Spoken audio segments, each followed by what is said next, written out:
You and your partner are expecting a baby. You announce the pregnancy with an adorable photo on social media and hold a gender reveal party that manages to not cause a forest fire. You decide cloth versus disposable diapers, breast versus bottle feeding. Finally, you can take a break from decision making. But wait, what about circumcision? It may be surprising for Americans to learn that most of the secular world does not practice circumcision. And while the US is a leader in the idea of personal agency over one's body, we also lead the way in routine non-religious circumcisions. My next guest is a filmmaker whose feature-length documentary, American Circumcision, won multiple awards and can be found on Amazon and YouTube. Today, we're going to talk about the surprising history of circumcision and the practice that goes on today as we ask the question, why do we continue to perform male circumcision on non-Jewish boys in America? This is the Curious Introvert podcast with me, Meredith.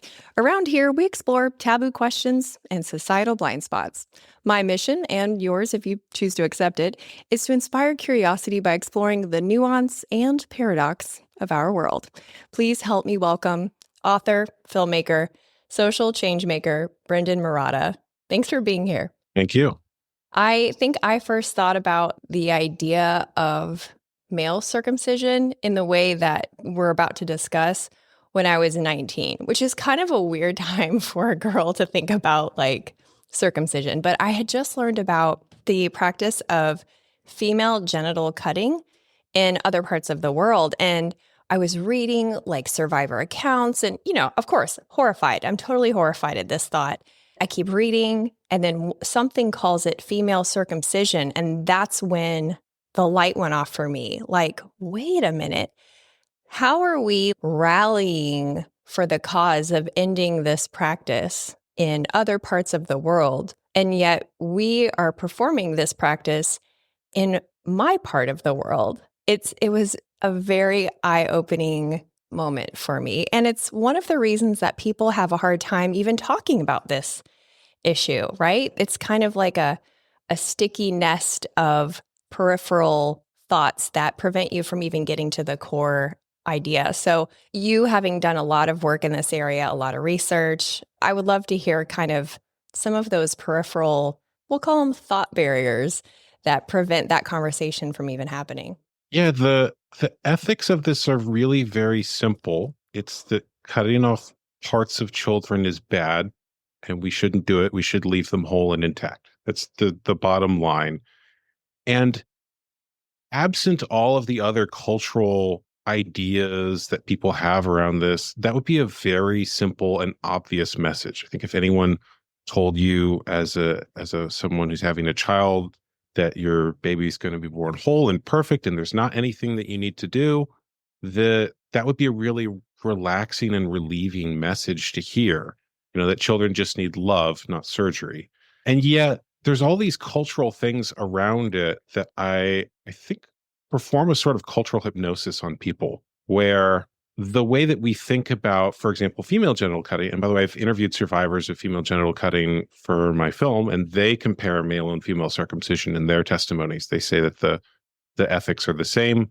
Some survivors of female genital cutting even say that there are forms of male genital cutting that are worse than female genital cutting or worse than certain forms of female genital cutting. But that occurs in a different cultural context. It is something that people in other parts of the world are doing. And so it's very easy to look at what other people do and point out their wrongdoing. And I think it's much harder for people to look at their own culture and their own family and say, okay, well, maybe there's things that we're doing that we could change as well. And it's also all of the emotional things that exist around it. If you accept the idea that this practice is wrong or that it's harmful to children, well, what does that mean about the people you know? What does that mean about your own family if they did this to you? There's all sorts of psychological barriers that people have, things that we very readily accept as childhood abuse or abuse of children. There's all sorts of psychological barriers that those people have to acknowledging it, even around something like hitting. Well, my parents hit me and I turned out fine. You'll hear people say things like that. Well, something like this, it's an even greater harm. And all of the feelings that might come up around that are things that people have psychological defenses against. And so there's that aspect, there's the cultural aspect, there's the language that we use. I think if people called it holding down a child and cutting off part of their body, it would have a very different reaction than the euphemism of circumcision, which sounds like it's something, less harmful than it actually is. Yeah, it sounds medically And so necessary when all you of say it these that way. things, right. And so there's this whole discourse and language around it, and all of these sort of, cultural ideas that are very, the truth is often very simple, but lies are often very complex. And it takes a lot to sort of deconstruct those various pieces of misinformation that people have around this. Even the idea that this is a medical issue rather than a human issue, I think is one of the things that we have to change our thinking on. So when this issue is brought up in the mainstream, it's usually brought up as a one-time medical decision that parents make and never have to think about again. And that's not the relationship that people have to their bodies. Certainly not the relationship that men have to their genitals, right? It's something that's going to impact someone for the rest of their life. And it's going to impact them in the most personal and intimate ways possible. So it's going to impact their sexuality. It'll impact their relationship to their body, their feelings, their relationship to their family. And so it's not a one-time decision that just you never have to think about again. It's actually something that, the analogy I use is like throwing a stone in a pond. It's going to ripple out through every aspect of a person's life. It's going to impact their partners. It's going to impact their relationship to the people around them. It's going to impact their own relationship to their body. And viewed that way, it's a much more significant issue.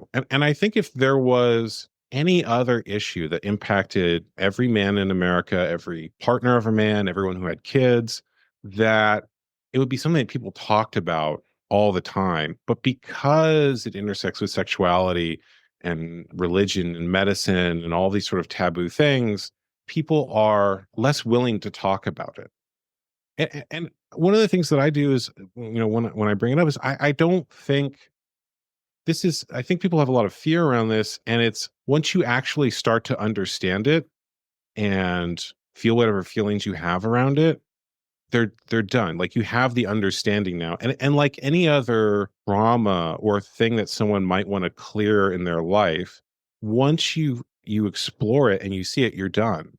And it's actually the resistance and the psychological defenses that people have that are the thing that takes a lot of energy to keep up. In other words, if someone is in denial about an aspect of their life, they have to stay in denial their whole life. And that takes a lot of energy. And it's actually much easier to just acknowledge it, feel that, and then move on. I like that you call them psychological barriers. I think that's the perfect description because they are important to work through. They're very real, but they are a barrier to the also real issue of, in this case, secular male circumcision in America when the rest of the world is definitely not doing that. I think American masculinity, that kind of cowboyism of American men to think of themselves as a cutting survivor, that I think many men might feel that would be in some way emasculating. That might be like the most gentle way to say it. I think some men might find that whiny and ridiculous. And so they would be disinclined to mourn a foreskin they, haven't had their whole life, basically. I could really see how that would be a barrier, along with what you alluded to, that kind of American exceptionalism. Like, oh, that's people over there. Those people, oh, such barbarians. We're like, no, this is a sign that you are of an industrialized society. It's medical prevention. It's a sign of civilization. But in reality, we're calling the same thing that happens over there potentially barbaric, yet here it's civilized.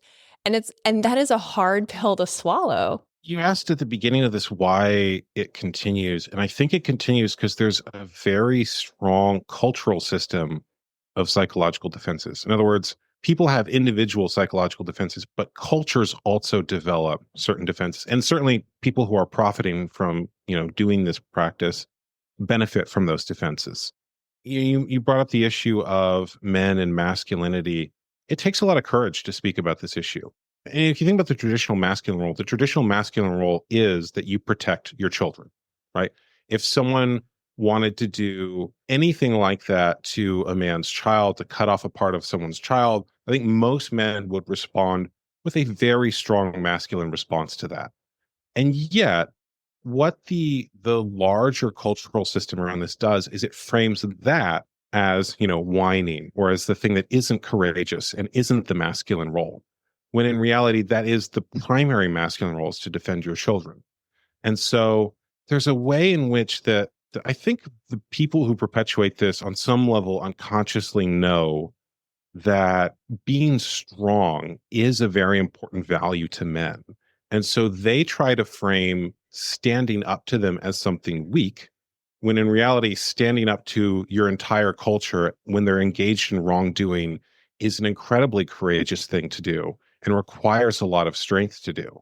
And they also frame the talking about it as like individual whining, as if this is just an issue that affects only one person, that every man who speaks up about it is only speaking up for himself, not speaking up for everyone who's harmed by it. Not that his action of speaking up for it is actually benefiting his children, benefiting the others who've been harmed.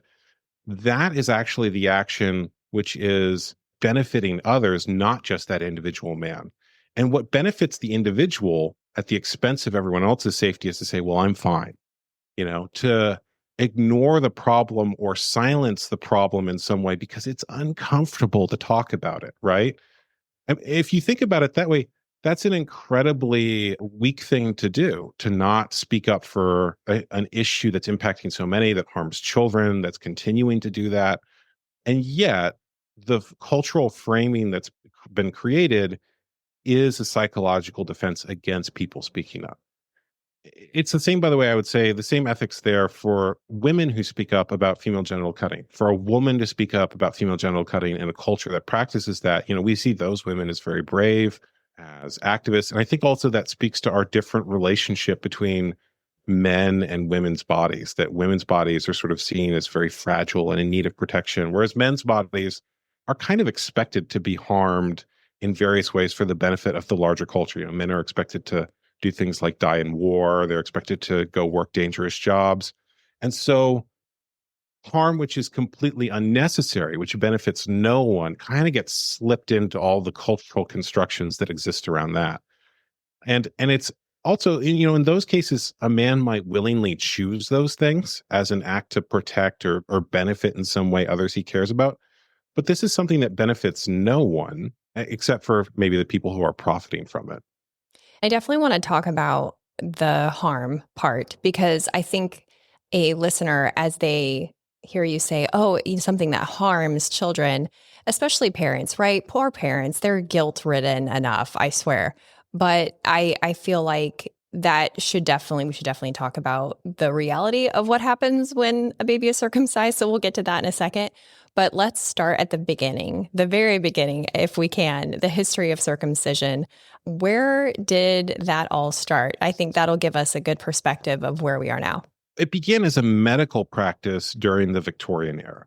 And we could go back further. Circumcision actually didn't, as a religious practice, didn't start in Judaism or the Bible. It goes back further than that. It goes back further. A lot of anthropologists.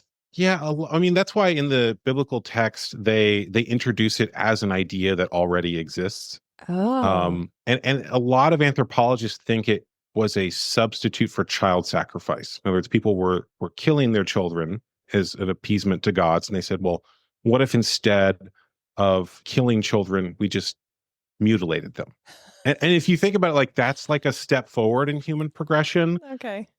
Many thousands of years ago, it was a step forward in human progression. I'd like to think we've advanced a little bit beyond that, but we'll get to that. And so it began as a medical practice during the Victorian era. And again, up until then, it only existed in religious cultural context, not medical. But what Victorian doctors claimed it was a cure for masturbation. They thought that masturbation was the cause of a great many moral and physiological ills. And they said, well, if we just cut off the most sensitive, pleasurable part of people's bodies, then we'll stop this harmful practice. And of course they did, and no one does that anymore. But one of the other things that they were proposing at the time, they were talking about doing the same to girls with carbolic acid. There's all sorts of weird things that people were talking about that time as a cure for this. And if you read their texts at the time, they're really quite dark. It's one of those things where people will write about this and laugh, oh, those Victorians, they were so crazy. But like, these are adults talking about cutting off parts of children's genitals and trying to institutionalize this in a certain way. And the thing I'd always heard about reading about this history is like, oh, it's just, the Victorians were just crazy and they had all these weird ideas about sex and they sort of saw it as this like low class bad thing. But I read a bit by the philosopher Michel Foucault writing about the history of this at the time. And what he argues is that these are educated men. They know that, masturbation is a normal human activity. They know that you can't actually end this. And that the real purpose of these campaigns was to gain power over children's sexuality. In other words, before then, parents were the primary decision makers on children. Children were seen as sort of the property of their parents. And so by inserting this, quote unquote problem that the doctors need to fix, they made parents sort of act as surveillance for the doctors. In other words, the parents were supposed to watch their children, make sure they didn't engage in this dangerous habit. And then the moment they did, call the doctor. So there's a problem that only the doctor can fix, and the parents kind of have to act as intermediaries for. And it's one of the ways that the medical system starts to gain power over people's bodies, and especially children's bodies. And if you look at how the medical system relates now, it's very similar. Like if there's a problem, you call the doctor. It's not that you as an individual have, sovereignty over your own body. It's not that you as a parent can actually understand and solve your children's problems. There's a very similar relationship now that exists between parents and children and pediatricians. And if you go through that, sort of look at it sort of not as just these crazy Victorians, they know they were doing, but look at it as, okay, maybe they did know, and it was not about the things that they were claiming, but about the power that it would give them. A very different and in some ways darker picture emerges. So that's how it began. And then of course, as time went on, the claims for it changed over time. So, initially it was thought that it's reduced sexuality and that was somehow a good thing. And then after the sexual revolution in the 60s, that claim sort of goes away because it's not a popular thing to say anymore. So it somehow benefits that or reduces sexual transmitted diseases. At one point, it was claimed to cure epilepsy. The claims sort of change over time, but the fact that people are profiting from it and that they're, gaining power over children's bodies with it remains the same. And I think you mentioned earlier, parents are sort of racked with guilt about this. And there's a discourse that the medical system has where they claim that circumcision is the parental choice, right? Right. But parents don't really make a choice here. I mean, they didn't choose to train doctors in this. They didn't choose to manufacture the circumcision devices that are used. They didn't build a massive cultural norm around hospital birth. And, the hospital system at one point demonized midwives and claimed that they were all these different things, which we now know home birth is in many ways safer than hospital birth. Hospital birth often involves a lot of unnecessary interventions. They didn't build a giant sales funnel around hospital birth and then insert circumcision in that sales funnel. The medical system has this intense pressure it exerts on parents, and because this huge system, and at the end of that system, which has made all the decisions for them, the parents have to sign something. And then the medical system says, oh, well, you made the decision after we did high pressure sales techniques on you. And some surveys show that parents are asked, 8, 9 times whether or not they want to do this, even after they've said no. And I think in any other context, if someone was trying to get another person to consent to something and they had someone that person really cared about captive and they wouldn't let them go until certain requirements were met, and they were asking that person 8 or 9 times to consent to something, and there was a power differential between them. And in some cases, the moms are still on drugs from giving birth. And so the other person they're asking for consent from is on mind altering medication of some kind. That person finally relents and consents. in any other context, we wouldn't call that consent. We call it coercion. I don't think that this is a parental choice. I think it's very often what happens is that there's parental coercion to get what they call consent, what they frame as consent. Again, it's a very rarely informed consent. Most parents don't know anything about what the procedure actually entails or the long-term impact it'll have. Yeah, And it was interesting reading the American Academy of Pediatrics statement on it and the CDC statement on it. Like I tried to bounce around and look at different websites to see what the recommendations were. And between the CDC and the AAP, the American Academy of Pediatrics, they basically said their 2012 statement. In 1971, by the way, I guess the AAP said, hey, this isn't really necessary. But then in 2012, they said it is up to the parent, that the benefits outweigh the risks, but that it is not recommended as a routine procedure.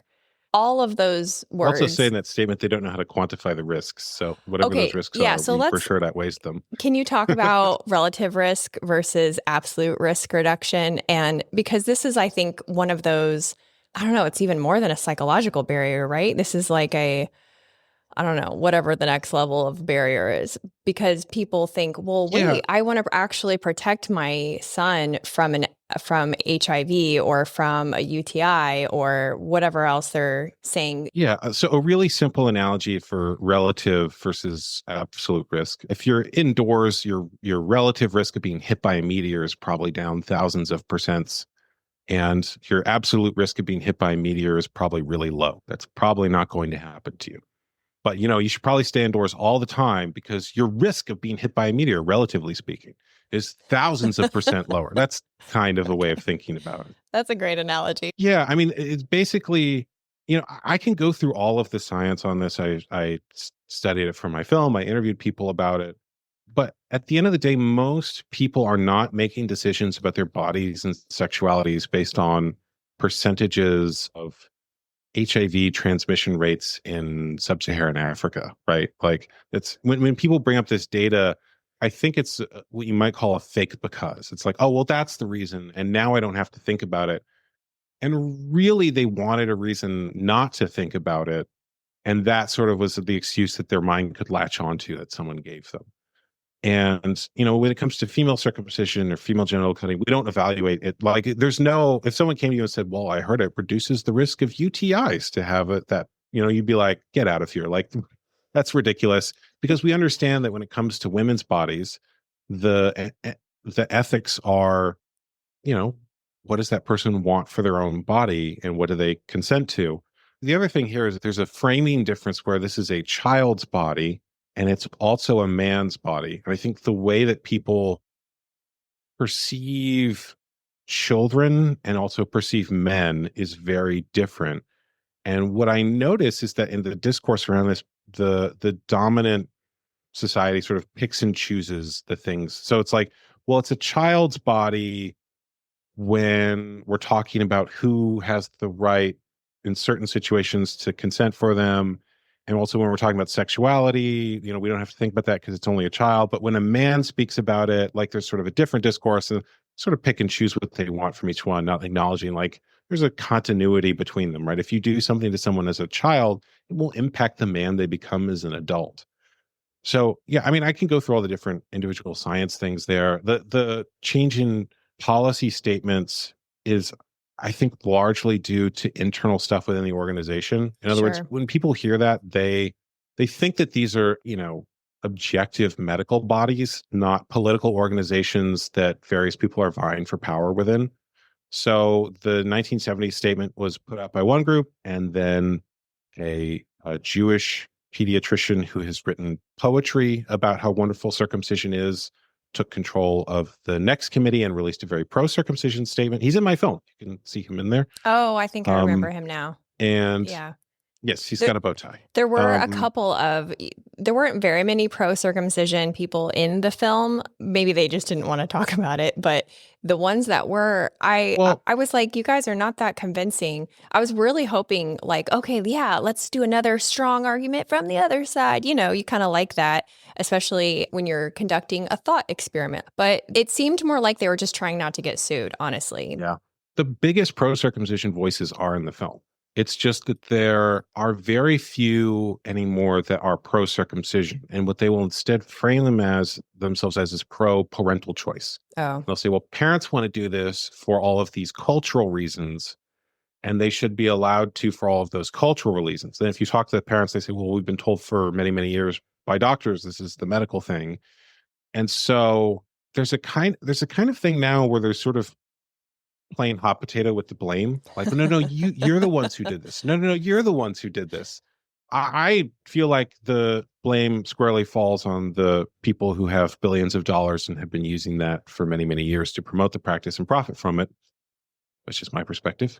But there is also a sense in which, any wrongdoing that occurs, there's complicity in it. So there's not like if someone participates and they're only participating a little, they are responsible for their role in that system, but they might not be the only factor in that system. And so what tends to happen is that people will say, well, I'm just, doing my job for the hospital. And the hospital will say, well, we're just giving the parents what they want. And the parents will say, well, we're just doing what the doctor told us to do. And the reality is that they're all in some way complicit in it. It's just that they're all not solely responsible for it. Does that make sense? yeah, no, it really does. It's like the issue itself is pretty simple, but it's all these other things around it that make it complicated. Because when you say, oh, or when they say it's a cultural decision, it's a decision of the family. Okay, if you put that argument in the framework of people in a faraway place, it doesn't hold water. It's very easy to see when you're standing outside the problem, right? Like Totally. we can look at any other culture in the world that we're not a part of and go, oh, well, you've got all these problems here. Yeah. And then, it's like whenever you talk to someone about their own problems, they're like, I just can't. It's because they're too close to it. Yeah. Yeah. It's the same thing. That's so true. And as a non-parent, is that even like a way to describe a person? Hi, I'm a non-parent, but we'll go with it. I'm a non-parent. And I just had no idea of like how the process of circumcision, right? And so in your film, when they were showing the little baby restraints that they use, horrified. And then in preparation for our discussion, I read that, tell me if this is true. Do they really just give the baby sugar water on a pacifier and not anesthetic on their genitals? It varies. Sometimes they don't even do that. And then sometimes they use what's called dorsal nerve block, which is like 5 injections, which if you think 5 needles on the first day of someone's life in that area of the body, it's, trading one pain for a lesser one, I suppose, but it's still painful. The pain stuff around this is not effective. Any anesthetic takes at least 5 minutes to take effect, and a lot of doctors don't wait. A lot say that they use it and don't. It wasn't used up until very recently in like the mid 90s, basically. And I know, by the way, the film What to Expect When You're Expecting, which is like a big budget Hollywood film with Cameron Diaz and a bunch of, famous actors, they were going to get, I don't know if it was an R or an NC-17 just for describing what circumcision involves. Like just having an actor state it. They had to take it out of the film because they would have gotten a rating that they couldn't go through with. Oh my. So I'm prefacing that because like even talking about it is something, like I'm just warning, like the foreskin is actually fused to the head of the glands when a child is born. It's kind of like how your fingernail is fused to your fingernail. So the first step is like breaking that away. That's extremely painful. And then there's a clamp that puts thousands of tons of pressure on it and it stays on for like 15 minutes. And, the child is feeling all this. They're tied down in a 4-point restraint called a circumstraint, which is a real device and can look it up. We show it in the film. And it's one of those things that people want to look away from, but the child can't. Children don't have psychological defenses at that age yet. They can't. If they do, they have to disassociate, and disassociating that early in life is a lasting trauma. And there's studies showing that it causes a lasting change in behavior that are even accepted by pro-circumcision organizations. So it's extremely painful, and trauma done early in life has a lasting impact. Yeah, and of course, if you leave your child intact, then they're fine. Like there's nothing that needs to happen at that point. Right. Yeah. There Yeah. I had a question. It just left me because I was like thinking about the little baby. Oh, so hard to think about. Oh, I know what it was. Physical ramifications of circumcision. So, I mean, that is very traumatic. And people will argue the babies don't remember it. I think in many circles, we're kind of beyond the baby doesn't remember it. I think. I mean, for other things, maybe circumcision has that, again, psychological barrier. But I think for a lot of things, we are starting to understand that trauma lives in the body, and it not only lives in the body, but it's passed Yes. down through generations. So let's just assume, for time's sake, that the audience understands that kind of basic framework. But on the physical side of things, are there negative physical impacts of being circumcised? I mean, the biggest that people talk about is a reduction in sensation. So the foreskin is the most nerve dense part of a man's body. People think it's the head of the penis. It's actually the ridge band of the foreskin has the most nerve endings. And on men who are circumcised, it's often the scar line. And by the way, if you are circumcised, you can do a test on this. Just like run your finger along the part above the scar and the part below, and the part above is likely more sensitive. And that's the remaining foreskin. That's the remaining inner lining of the foreskin. So it's one of those things where people are like, well, I don't know what I'm missing. Like you have to actually just tune into your body. But there's a disassociation, I think, that happens when someone experiences trauma that early, where if someone has experienced trauma, like getting back into the body and feeling sensations in the body can be challenging because might be other somatic things there. So the consequences for each person are going to be a little different. And it's also going to be different because there's not as I've heard some people do, there's not like a dotted line on men that says like cut here, right? Like the amount that is removed or the parts removed are often different person to person, and some people might be left with more sensation than others. And then also the way that someone feels about that might be different person to person as well. Different people react to trauma differently. One of the people who I think is really helpful to look on at least the way that it sort of changes the way that people act is a woman named Patricia Robinette, who was circumcised by the American medical system. And a lot of people don't know that female circumcision was at one point it wasn't ever standardized, but it has been practiced in the United States. I was surprised to learn and that it didn't become illegal till 1965. Yes. And actually the federal act against FGM was even later than that. And also got overturned recently. It was a court case that was brought. And so there's a whole bunch of stuff around that. But there's a challenge of keeping female genital cutting illegal while allowing male genital cutting, because that violates the Equal Protection Clause. And so the federal law against female genital cutting was overturned recently, basically on a technicality that they said, oh, this is a state's issue. The states have to ban it.